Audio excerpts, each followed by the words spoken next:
Hi, it's Emil Guillermo, host of the PETA podcast. As 2020 ends, we reprise one of the most talked about episodes of the year, one that imagines, what if all researchers lived true to their ethical selves when it came to the animals they abused and exploited in the name of research? Ending federally funded animal testing is just one of PETA's goals in 2021. It can happen if more and more scientists began seeing their test subjects as living, feeling beings. Next on the PETA podcast.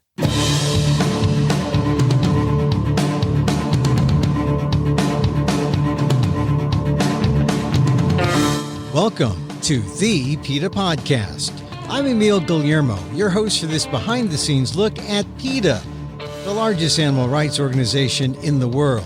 On today's episode, how a mentee of one of the most despised animal experimenters came to terms with his past and discovered his ethical identity as a scientist. John Gluck experimented on upwards of 100 rhesus macaques during his career that began at the University of Wisconsin, studying under the notorious experimenter Harry Harlow. Gluck found his way when he began to see the monkeys as patients, not as test subjects, but the ethical foundation went back to how he treated animals with kindness as a kid. That helped him see that what he was doing to the animals in the name of science was just wrong. After some time at the Kennedy Institute of Ethics at Georgetown, Gluck became a bioethicist and found a new life as a professor of psychology and senior advisor to the president on animal research, ethics, and welfare at the University of New Mexico. In 2016, he wrote a book, Voracious Science and Vulnerable Animals, a primate scientist's ethical journey, which has become a guide for young scientists who refuse to do science without ethics. Here's my conversation with bioethicist John Gluck on the PETA podcast. After the book, and it's taken a while, it's taken some time, do you regret not doing this sooner? I think the book followed my sense of regret. Once I think I kind of, was able to fully encounter what I felt like I had missed or not understood or not paid, proper, ethical attention to. I was very regretful, and I would say that the main problem I had was I didn't know who to talk to about this, and when I was struggling with the questions about how to continue my work or not. There was very few people in my life that, other than my family, that I could talk to about this. I mean, professionally, there wasn't much in the way of individuals. There was one particular individual, but there were very few people I could go to, like fellow, colleagues and so on, and say, I'm having these questions and I'd like to talk to somebody about it. And there was not very many people who were interested in hearing it. That must have made you feel somewhat of an oddball. Did it encourage you to think, I must have made the right decision, or did it make you say, I better put the white coat back on? I think by the time I was, looking for, people to have a conversation with, I was pretty deep into the perspective of I knew what I was doing, and I just wasn't sure exactly how I was going to accomplish it. One thing I did do was, I had a man in my life, Brett Snyder, who was a research veterinarian at my institution, and he was the person I could talk to about it. And because early on he had questioned me about whether I knew as much about monkeys as I thought I did, and because I would ask for his help about achieving some sort of outcome or another, and he was very, very nice, but would say, well, you these questions and these suggestions you have indicate to me you really don't know the animal very well. And of course, I wouldn't have at that time, I would have called myself an expert laboratory primatologist. So that's really what got me thinking about, my own assumptions about myself. But when I started looking seriously to have conversations and to learn more about animal ethics in general and bioethics in general, I was pretty sure I knew what I was doing. Well, when no one would talk to you, and when you were all there out by yourself in some ways, it must have made you feel like you're onto something that other people, hadn't evolved to this point, but you must have really felt, did you feel like I've discovered something? This must be real. Oh, yeah, I was pretty sure about that. The fact that I couldn't stir up too many conversations didn't dissuade me. I go to one page in your book where you say the crux of the story is that you slowly became conscious of the animal's point of view. Yeah, right. And you recognize that what you were doing as a scientist didn't square with your own moral standards. Right. That's a real schism that I guess, do most scientists live with that schism, or do they transform like you did? I think obviously science is a powerful dynamic in our society and in our lives in general. But I think that, there are, limitations. And one of those limitations, I think, is the emphasis that's there to quite an extent of depending on traditional approaches to doing your work. Now, I was very interested in neurodegenerative disorders and things of that sort, and that was from primarily observing them in my own family, people suffering and not getting much in the way of relief.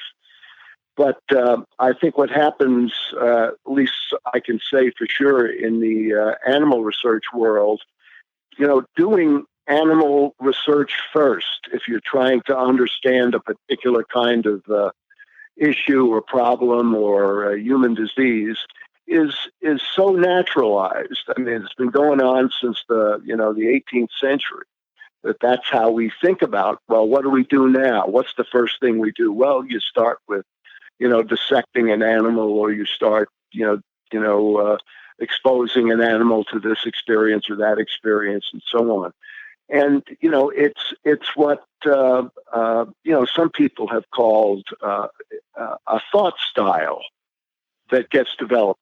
There was a microbiologist back in the 1930s, a man named Ludwig Fleck, who wrote about this, and he talked about thought styles and the solidarity that gets created around members of a collective. Hey, John, are you talking about science? Or are you talking about a cult?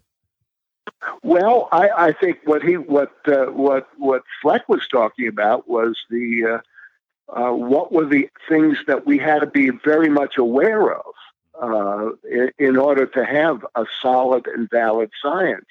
But he also recognized, and others, of course, have recognized it as well, that doing science is also a social activity, and some of the dynamics that control and influence social dynamics in non-scientific settings also find their way into understanding about how we're going to operate in a particular scientific lab.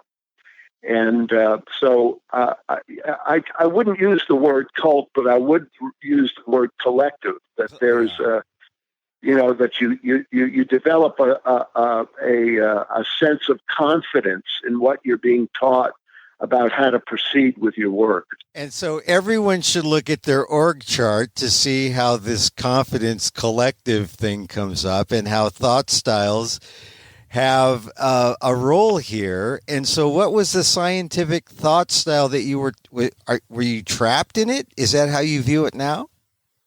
Well, the thought style that I found most uncomfortable was just what I was saying. You couldn't get people to talk about the ethics of the work.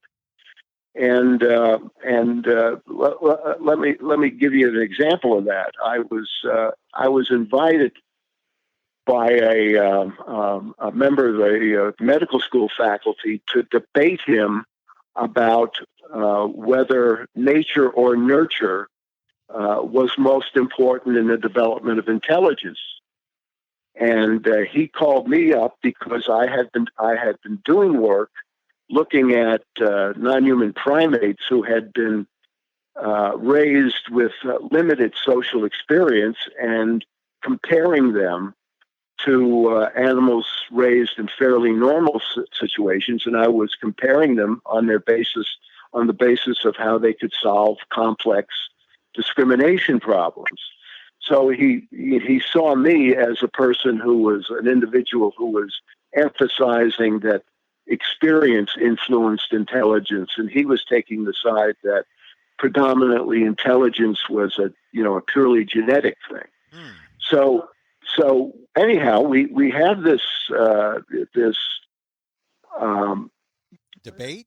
No, it was a debate. It was a very pleasant kind of setting in front of about 150 medical students, and he was talking about the work, that was these twin studies that had been going on for about 80 some odd years, comparing the intelligence scores of twins raised together and raised apart and things of that sort. And of course, the evidence there was that there was a very strong connection between twins who, even though they didn't have the same environment, they tended to demonstrate similar kind of intellectual IQ performance. And I gave some study. I talked about some of my own research where we were feeling that we could manipulate intelligence and in non-human primates by either lowering or increasing the complexity of the environments in which they live. And but then it occurred to me that there had been a book written very recently before this particular debate, and it was written by a Princeton psychologist who had studied a lot of the methodology and papers of this psychologist Cyril Burt, who was like one of the first people to really do these twin studies and make the argument that environment has very little to do with development of intelligence. But anyhow, the importance of this particular book was this psychologist had determined that the Cyril Burt had made up his data, or had to a great extent had made it up, falsified. He falsified. He falsified it, right? And so I bring this up in my part of the debate, and I said, well, there is this research that some of the fundamental studies may have been fraudulently produced. The conversation stops, and and students leave, and I go up to this fellow and I said, "Thank you for inviting me," and so on. And he's looking at me like it was the most hostile look I'd seen on a person's face since being a teenager. And it was like, well, what's the problem? And I stuck my hand out to shake his hand. He says, well, and he wouldn't shake my hand. And he said, well, the thing is, I will never invite you again to have this discussion. And I said, well, why's that? And he said, well, you let the cat out of the bag. I said, well, what's that? What do you mean? He said, well, you confused these students by bringing up the possibility of there being some ethically significant fraudulent activity going on in that particular research laboratory. And I said, well, how is that isn't that something they should know? And But he was like, you confused the students. They needed to hear, an absolutely straight down the line, this is what the truth is, and so on and so forth. You were the authoritarian in the white coat, although on the other side of this doctor, you're the authoritarian in front of these medical students. And to the other doctor you were debating, you were the white coat brotherhood. You broke the white coat brotherhood principle, I guess, huh? Well, I guess so, but I didn't know I had such a thing. Yeah. I didn't know there was such a thing. I mean, I was aware that there is an ethical framework around science, but what he was telling me was, look, we don't talk about those things. And I was so shocked by that it was like, well, it just seemed absolutely absurd to me. And I began to reflect a little bit more seriously about how little I was thinking about ethics in the context of my work and in the context of my interactions with non-human animals. And it was like, my idea for a study was I just needed to have it. Yeah. And if I had a good idea, we just did it. And compare yourself and your reaction with the other scientists. Were the other scientists that you knew, were they acting just like this other fellow, like, we're just doing it and we're part of this thought style? Is that sort of the way things, that was the status quo, that was the tradition, right? Well, I think so. And I would say that, it wasn't like, for example, you'd hear, evidence of somebody's lab perhaps mistreating animals or doing, improper surgeries or things of that sort. But it wasn't something that was discussed openly.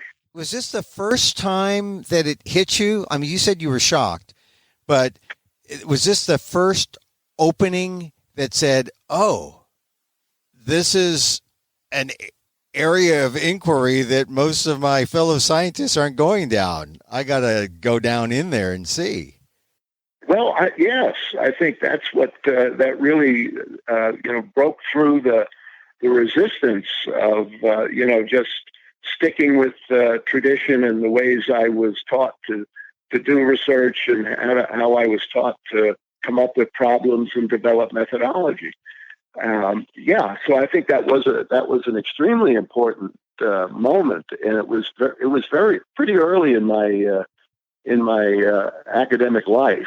So, and but it wasn't enough to get you off track. Describe the moment, John, where it went from, here is a scientist who falsified the evidence for this twin study.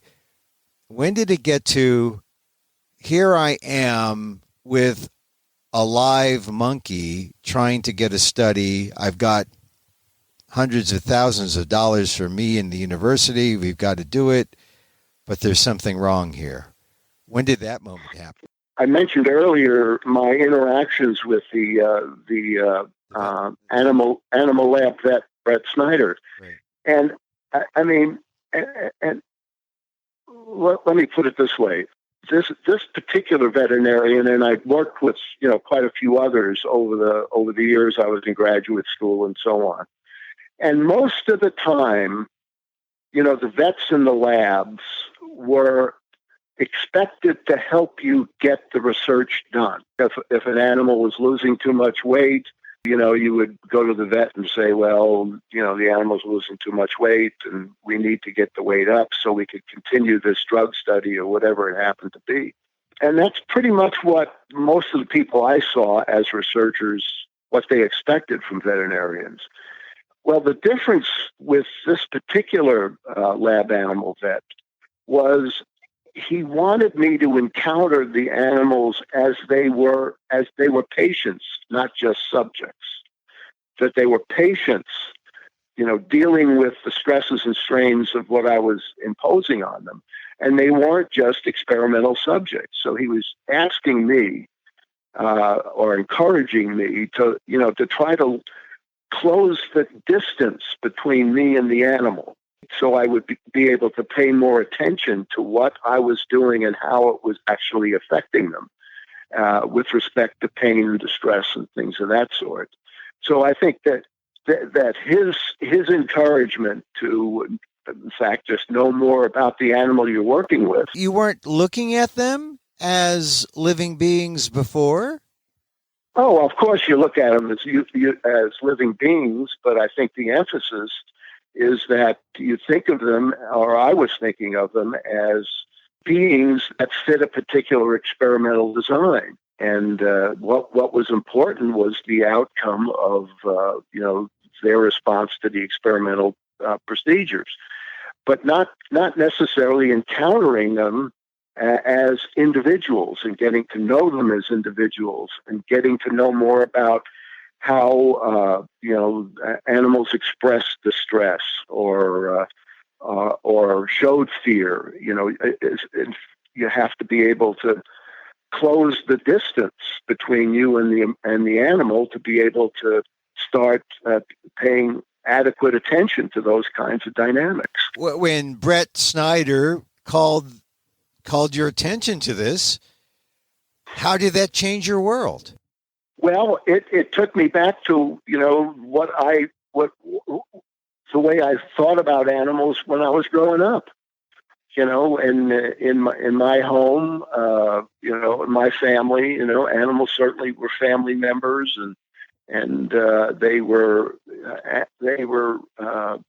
given high priority about what food they had, and when they went to the vet, there was a great deal of sensitivity to them. But I found early on in my academic life that having that kind of sensitivity didn't participate well in some of the work that I was being asked to do with animals. Like raising them in particular difficult situations, or exposing them to distressful situations, or keeping food from them so they would perform more adequately in an experiment, and so on. So it became a clash between, what do I do here? I want to be a scientist. I want to study these particular issues that I'm really fascinated by. I was going to have to put that kind of family connectedness with the animals aside. Otherwise, I wasn't going to make any progress. You have these feelings as a kid, and now you're an adult and you're embarking on this career. How do you rationalize this conflict that you're experiencing? I think making the transition from being my primary relationship with animals being that of domesticated members of the family, to sources of information in an experimental context. It caused me to ask, or assume really, that the work we were doing justified the harms produced. And it seemed like most people agreed with that notion, that the benefits of the research process were adequate to justify the difficult lives that many of the animals had to live. And so once again, the community, the collective, the thought style kept you going. When did it get to be too much? Was there a particular animal, a particular experiment that made you say, wait a minute here, there's an ethical concern? Well, I think, the experience of being encouraged by the veterinarians to close the distance between me and the animals, so that I was paying more and closer attention to them as beings that were capable of suffering. I think that made an extraordinary difference, and I started, I think, doing that, closing the distance between myself and the animals. And I had it wasn't like one incident that changed me. It was just a lot of discoveries over a fairly long period of time. Well, describe the key one that said, this is the, I mean, I would imagine that the distance was further than you thought, huh? Between when you were trying to close the gap? Yeah. Oh no, I think that's right. I think that, there was, I know in my book, I wrote about an interaction I had with a female rhesus monkey numbered G49. And I was asked to come up and look at a monkey that was limping. While I was up in the lab, I was watching this monkey G49 behaving in a way that I just couldn't quite understand what she was doing. So I spent a lot of time paying attention to her.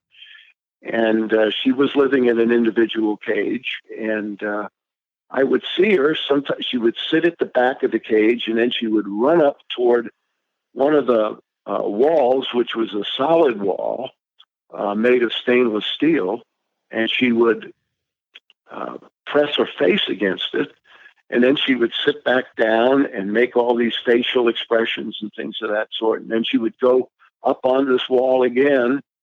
And what I realized eventually, what she was doing was there was a bolt missing in that solid wall. And what she was doing was using that bolt hole to see other monkeys in the room. And then going back, and like she was trying to direct social signals through that little hole toward other monkeys. And then she would jump up there again to see if they'd reacted to it or if they had been able to see it. And it was such a, it was like just one of these moments. It was, just how devastatingly extreme the limitations that this very complex, intelligent being was living in. And she was living in that situation because I put her there. And when did that limitation equate to cruelty and to something that crossed the ethical line?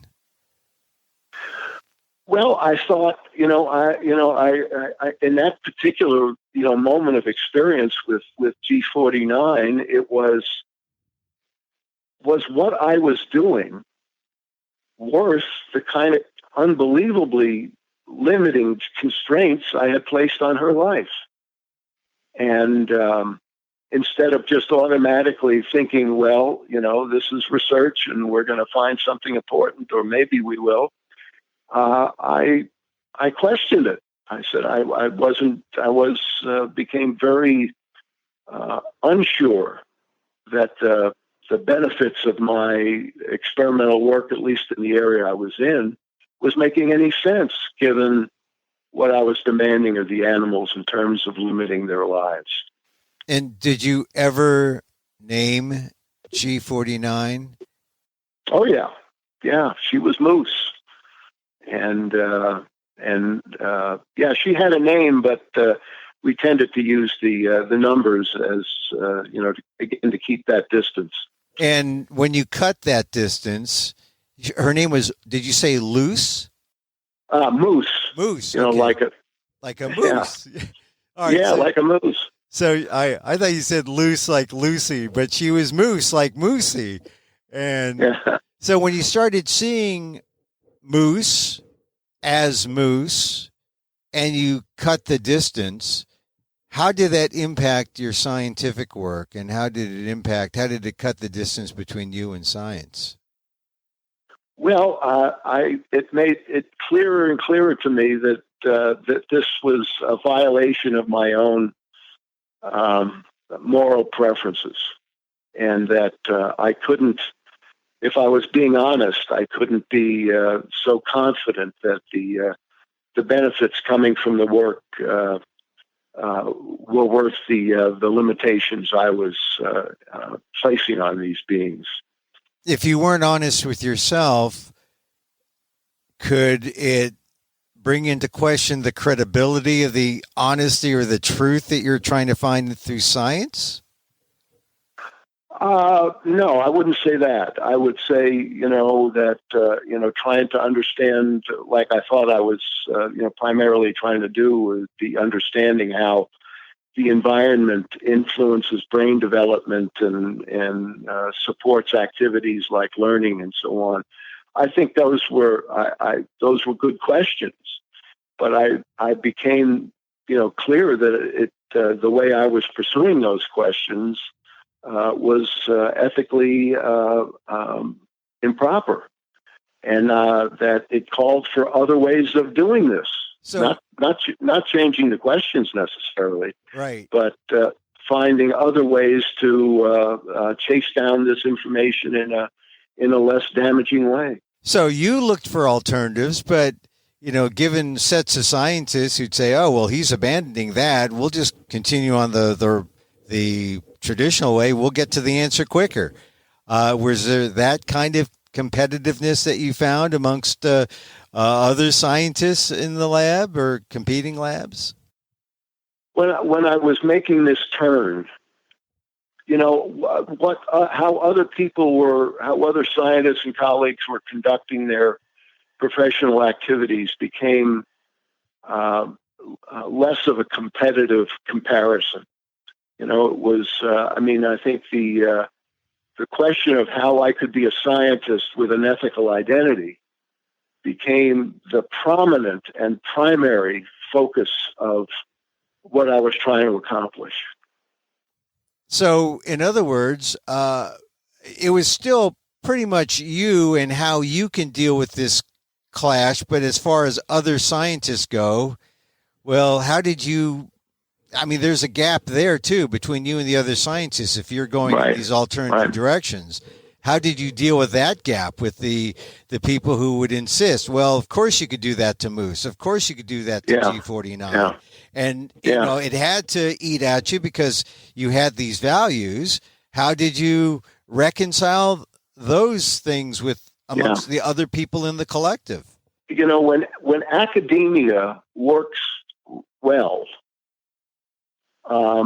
changing positions or changing theories or changing approaches to the study is usually accepted.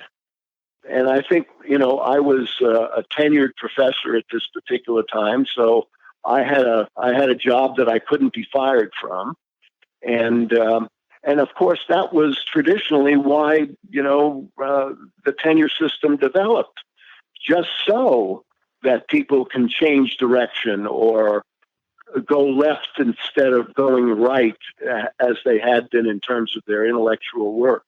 So I would say that, I think people were unhappy with me when I decided that I needed to close the lab and I got more involved in bioethics at a professional level. I think people were annoyed, and I think I probably didn't get as good a raise as I might have on some of those initial years. But there was never a question that you have to stop changing. It was the expectation you would. But John, what you're suggesting though is such a radical departure. I mean, you just mentioned how much you were, in a way punished by not getting certain raises, but you had to see this as a real, not just a turn, but a real 180 in a way, as you searched for alternatives and started to look at animals as real beings that felt pain, and that the things that were happening in that lab were essentially cruel and horrific things in some experiments, right? No doubt about it. From the perspective of the animal, there's no question that what you say is correct. I mean, you're describing some real not nice things that your colleagues are doing to you, like practically disowning you. And you were doing a total 180 from science. So that had to impact you somewhat, or a lot more than you're letting on, no? Well, see, now I would put it a different way. the path I was developing was not away from science, but away toward ethical science. And my plan was to begin teaching more in the ethics realm of research, both human and animal. That was the decision I'd make. How could I contribute? I could contribute as a teacher, as a professor, teaching students who are taking on a scientific profession, the importance of ethical discovery. And so that was how I saw myself. I didn't see I was leaving science, but I was developing a proficiency in the ethical frameworks that should embrace science. And, you write in your book that, hey, this isn't a matter of being narcissistic or self-aggrandizing or a matter of presenting yourself as a model of virtue. But were there some people, some colleagues who did think that? That I was a model of virtue? When you were going this ethical route. Yeah. Oh, there's John trying to be ethical on us. John, put on the white coat and do the work. Come on. You're talking to your lab buddies here. Yeah. I'm not saying people didn't think that. But I didn't experience it directly, but I could tell you this, the way I did experience it directly. I had a sabbatical leave coming up, which was a year off to do other study. So I looked around where I could go study research ethics during this sabbatical leave, and I discovered this program at Georgetown University at the Kennedy Institute of Ethics. And I applied to the Kennedy Institute of Ethics to their visiting fellows program, and they were precisely interested in people who were interested in ethics in research, ethics in clinical care, things of that sort. So I applied. I got accepted. I submitted my application to take the sabbatical and go to Georgetown, and it was turned down. And I went to the dean. I said, "How is this possible? Here I am, applying to this perfectly credible program to learn about research ethics." And he said, "Well, the committee doesn't think that's going to benefit your career." And I said, "Well, now there it is, that developing an expertise in ethics of research is a waste of time." I mean, that came through loud and clear. And so I said to the dean, I said, I want you to talk the committee out of this, because I know exactly what I'm doing. And if they don't, you and I will have to part ways. I'll have to go get a job somewhere else. And he bought it. He understood what I was saying, and he made it possible for me to go to Georgetown University and the Kennedy Institute of Ethics. Wow. Well, that was a person who looked at the science, or looked at it from the subjective point of view. But you can see where a lot of people would see that, hey, you're showing us up, buddy. You're making us making us look bad, but just like the other guy, who debated you, who said, you're breaking the brotherhood. Now, that's, and coming from you, John, if I can call you John, Dr. Gluck, coming from you, you were an acolyte of Harry Harlow, essentially, right? I mean, he was. Am I placing you too high on the totem pole, or I mean, you were really following in his footsteps? My graduate work was done at the University of Wisconsin and at the primate laboratory at the University of Wisconsin, and Harry Harlow was the director. And he was one of my active mentors during graduate school. I had three really solid individuals who were involved in my education, and Harry Harlow was definitely one of them.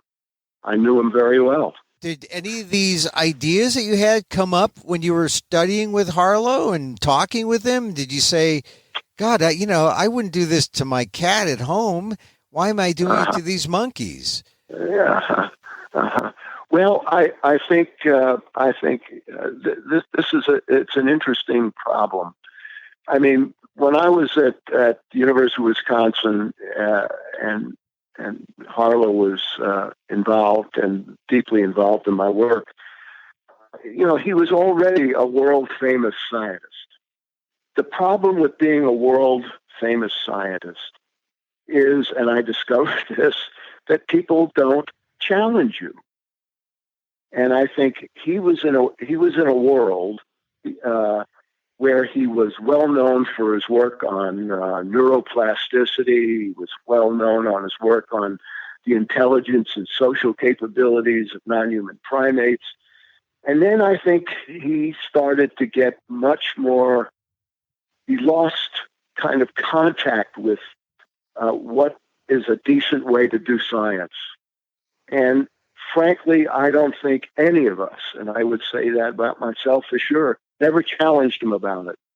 It was like he was in charge, and if he modeled a way of doing research that was seen as acceptable and then gained him all sorts of prizes and awards, that was the model that we were going to follow. Some of those feelings of back home and how you dealt with animals had to have come up during that time, right? Sure. And yeah, absolutely. You squelched them pretty much? Well, I would say yes, of course. That's exactly what happened. And now that you see Harry Harlow for what he is, I bet you challenge him now. I mean, he's gone, but I bet you challenge him now, right? Well, I think a lot about Harry Harlow, and I mean, and not just the some of the very painful studies that he did, but he was a very supportive mentor, and I think I didn't take advantage of him. I didn't challenge him, even when I was saying, well, gee, I think this is going too far in terms of an experimental setup.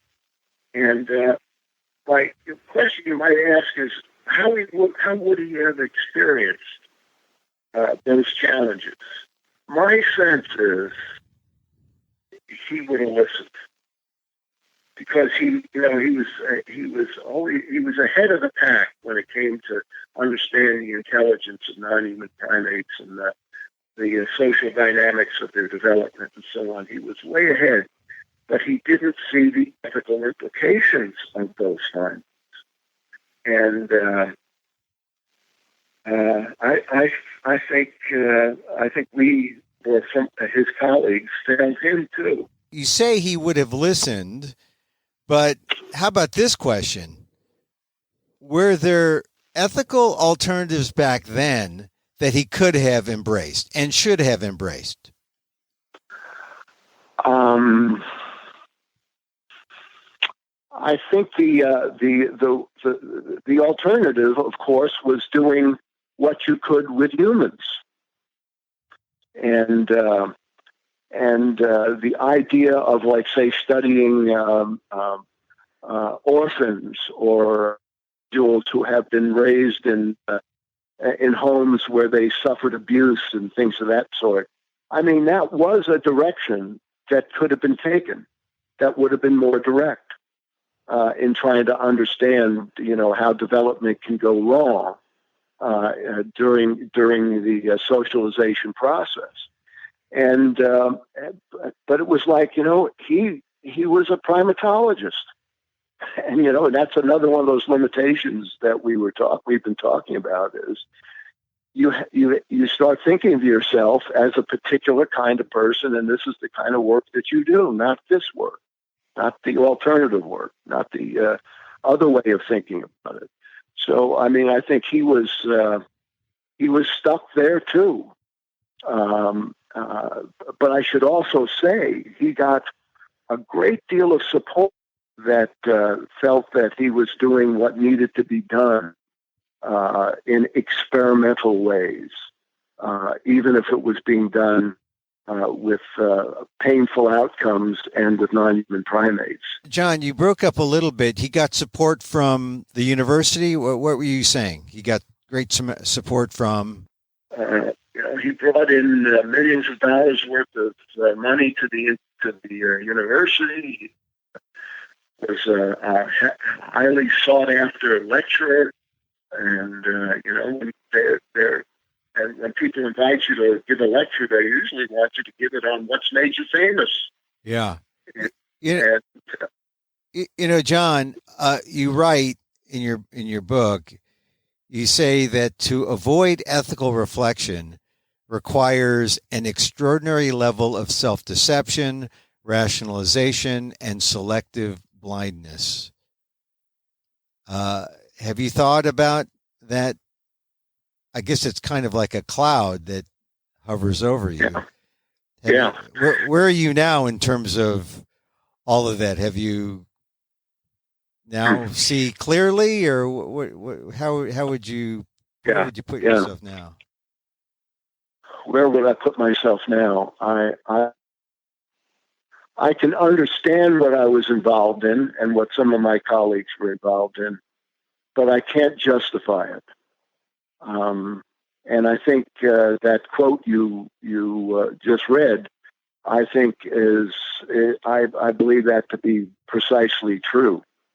That it takes a good deal of not paying attention to reality to carry on some of that work. And there's no doubt about that.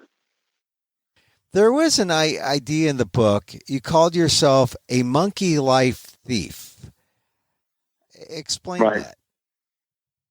Well, I mean, that's how I began to see what I'd done. Was it's just another way of saying that I was what I was doing was not ethically justified. That I was apprehending lives and getting them to dance to my tune. And I didn't think the tune was worth humming after a while. And is there any sense of like how many monkeys you were, that you dealt with? Did you ever quantify it and think about that? Oh, sure. I mean, after a while, the Animal Welfare Act required you to submit records on how many animals that you were using, how many, what species, were they animals that were being used in experiments that were painful or not. So, I mean, that process required by the Animal Welfare Act, I think was part of it. You start to see the numbers of what this work is requiring, and what would I say? I think I interacted with probably personally responsible for certainly over 100 non-human primates.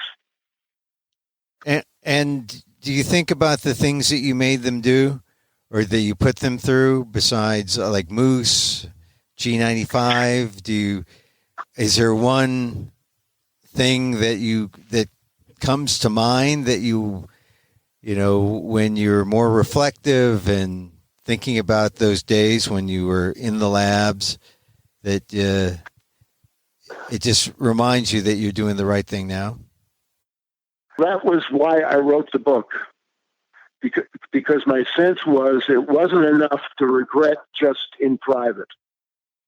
It was more important for me to regret and explain that regret more openly in a public forum, and hopefully influencing some of my colleagues, and so that they would understand what motivated my changes and why I thought it was important to have that discussion and to extend the extent of the ethics education in science. That was why I wrote that book. and anybody who's written a book knows, it takes a lot of your life to do it. Yeah. And I was happy to provide it. The book, Voracious Science and Vulnerable Animals, A Primate Scientist's Ethical Journey, it's by University of Chicago Press, and it's been out a few years, but it's kind of a building block in a way in terms of, changing the direction of where science is going. Tell me how your book, your exploration in making science more ethical, how can that change the future of young scientists? How can it change the direction so that we go away from vivisection? There's that term. How do we go away from that? Yeah. The kind of thought process that has to be involved here is to work at not limiting the emotional expression that you experience as a scientist. There's a lot of work and a lot of encouragement to narrow the emotional realm that emerges during research. Make it more narrow. Don't pay attention to, even to some of your questions. Carry on. Continue. Finish the experiments. Analyze those experiments, and think in terms of those kinds of things, as opposed to what am I doing? How is this work actually affecting my life? I've met many scientists over the years who have talked to me about how their work changed their lives and how they felt like they had to make up for it. So by trying to encourage that these kinds of topics become not hidden things that are whispered, at times when you're just having some social event, that you're actually taking on those kinds of questions in the flow of the science you're doing. And I think what we're seeing now, of course, and I would say now meaning at least the last 10 years, is that the validity of a lot of the animal models that we used is being questioned. And the question being, do they in fact provide adequate insight into the human condition? And I think the findings have been pretty disappointing, I think, to a lot of people in that continue to do that research. So, but, does it make sense to not pay attention to that literature? No. What it requires you is to know it very well. And from the perspective of recognizing that your work also insults and hurts lots of other human beings, shouldn't that encourage us to seek alternatives in and of itself? So I think as scientists, we have to be connected to the world we live in. So it's really a matter of asking more questions. Don't narrow. Include more questions. You might find the better answer, I guess. Exactly. There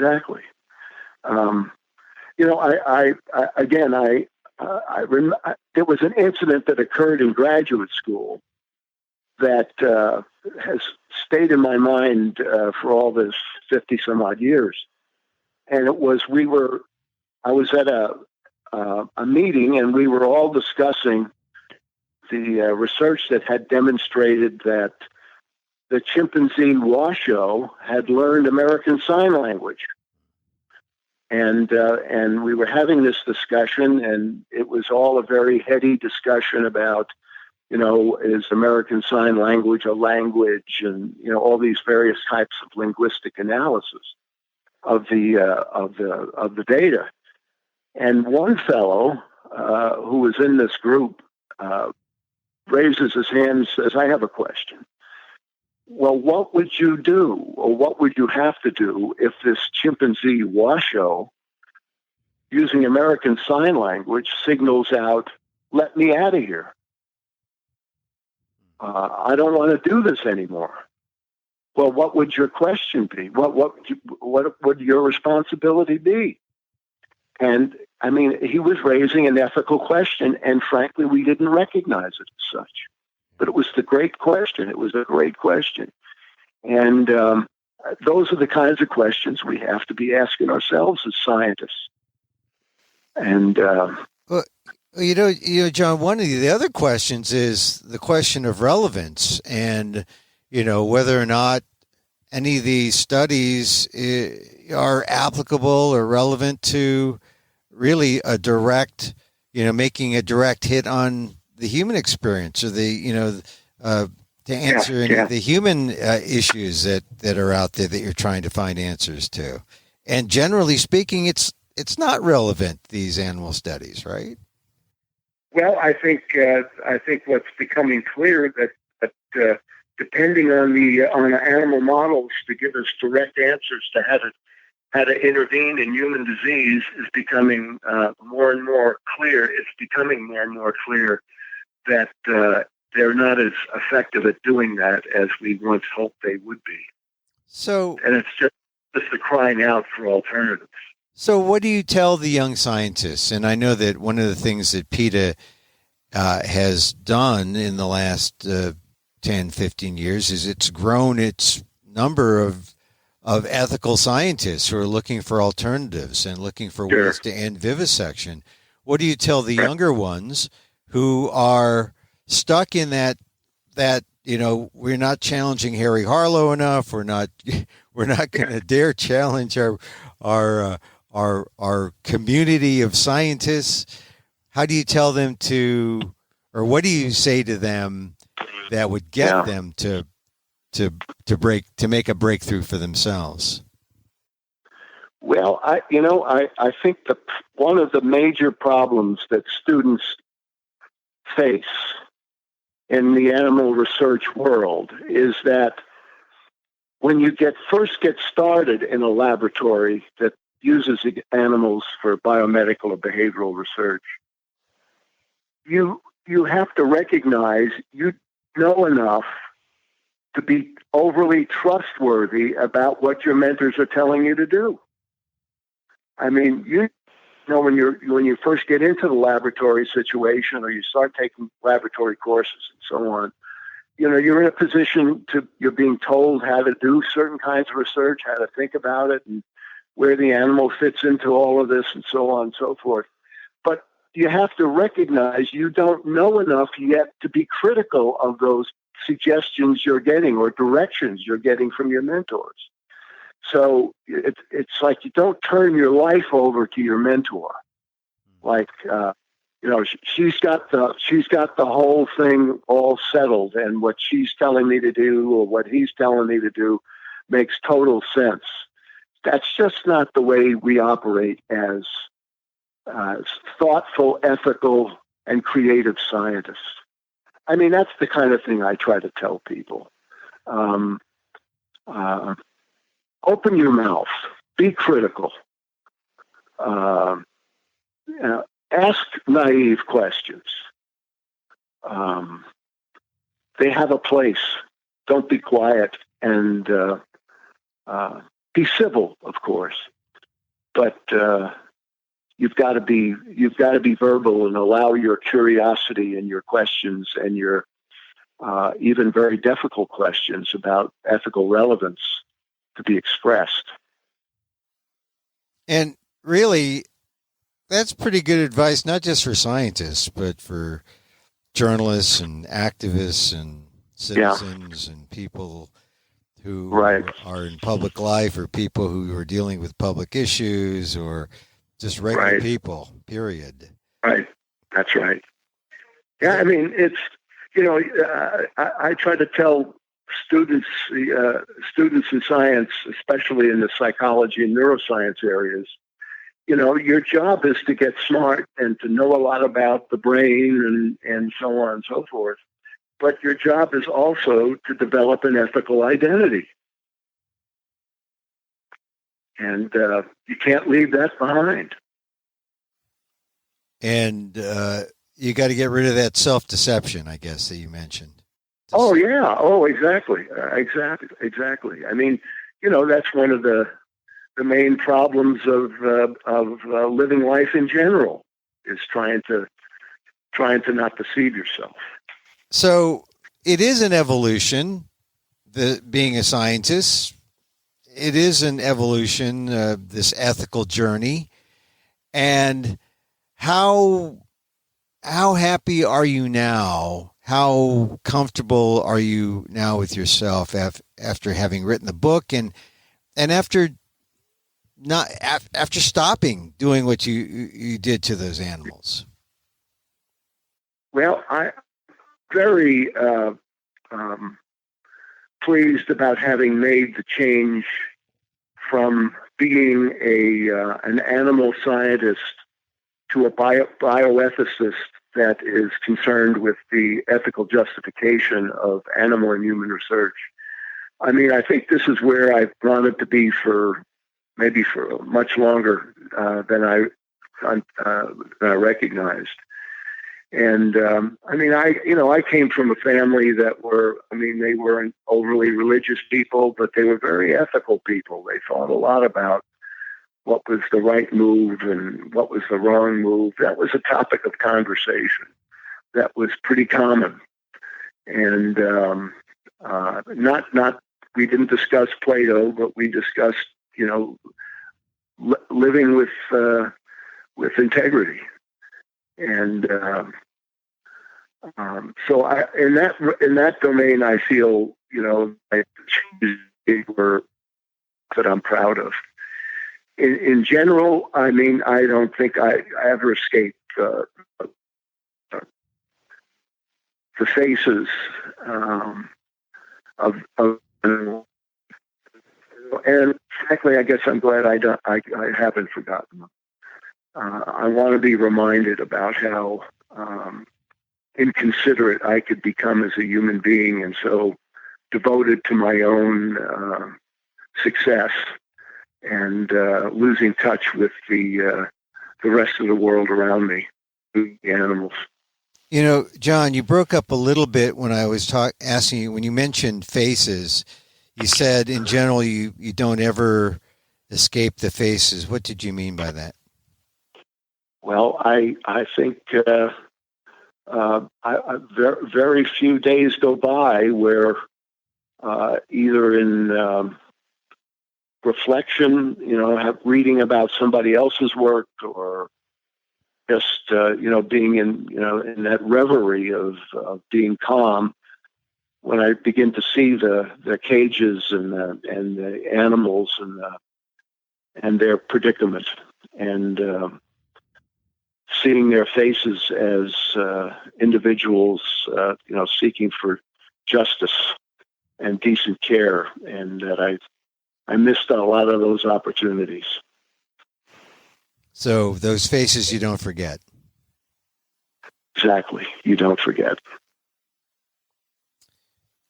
Well, John, the good part of me says we should end it there, but the bad part of me says I must ask you a question about where we are in science right now, because we're in a kind of a funny place because of the coronavirus and public belief, public trust in science, the way our leadership.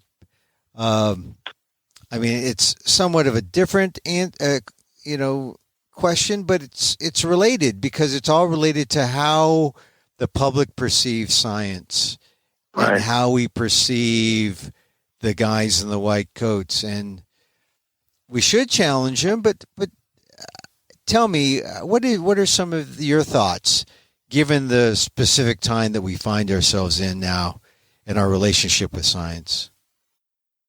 Well, I think the pandemic that we're experiencing around the world, and certainly in the United States, I mean, what it illustrates, I think, is how complex learning is in the scientific world. It's not like you conduct one or two comparisons, and you've got the picture of what one needs to do. I mean, it's, like I was talking to a person the other day, and they were saying, well, why don't we just protect the vulnerable people who are vulnerable to COVID-19, and let the rest of us go back to work? And I said, well, do you know who all the vulnerable people are? I said, I know. It'll take an enormous amount of research to discover all the vulnerabilities. It's not an answer that comes quickly.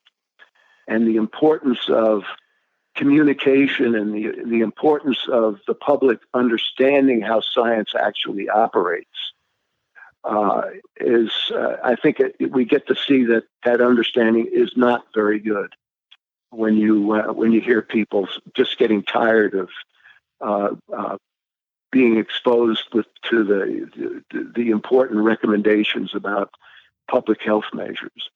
And the other thing that the pandemic tells us about is just that, public health. I mean, public health is an undervalued dimension of our medical and scientific world. It's more like, you get famous in science when you cure a disease. The person who finds the key to the cure for lung cancer will be a very famous person with many trophies on their wall. But a person who is working to modify the way we live in this world to benefit our health and how we can change our environments and our diets and things of that sort. We have to spend much more time in public health and not just finding the answers and cures to specific diseases. Well, John Gluck, I really appreciate your time. I've enjoyed our conversation, and I'm glad the dog barked there in approval. Yeah, well, I've enjoyed it too, Emil. Thank you very much. Well, I appreciate the opportunity. Yeah, and even though you called me Emil, I say Emil, but you're the first one. Emil, okay. I'm going to let you say Emil because that's good. Because it's an authentic Emil coming from you. Well, but I hope that we can talk again, because this is an ongoing thing. Your message to young scientists, your message to people who are, who have to deal with science, your message to the elders in science. It's important that they all consider the ethical questions. So, John, thank you. Yeah. Okay. Thank you, Emil. And don't lose my phone number. Thank you, John, and thank you for your patience on all this damn technology. Well, we got through it.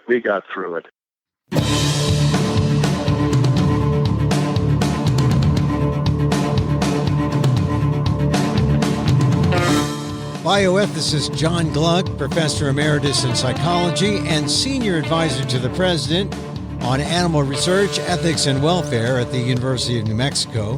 Find out more about how PETA is making science more ethical as it works to end cruel and hideous vivisection practices. For more, go to PETA.org.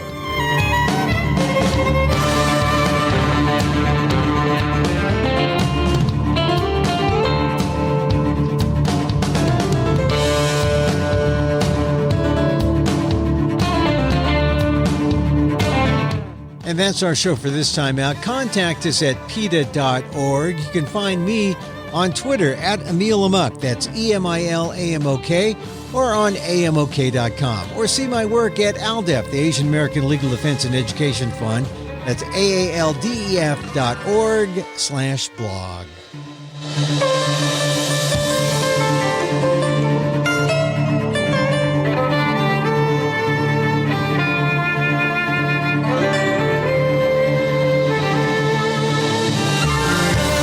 Once again, thank you for listening. Check out all our episodes on your favorite podcast app or on Apple Podcasts, where you can rate and review the show.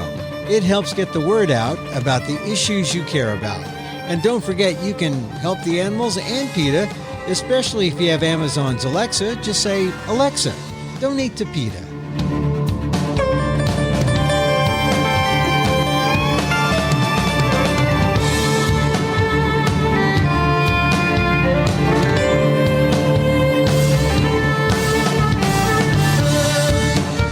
Our music is provided by Carbon Works. Check them out on YouTube. And join us again next time for more insight into animal rights and the fight for a cruelty-free world on the PETA Podcast. I'm Emil Guillermo.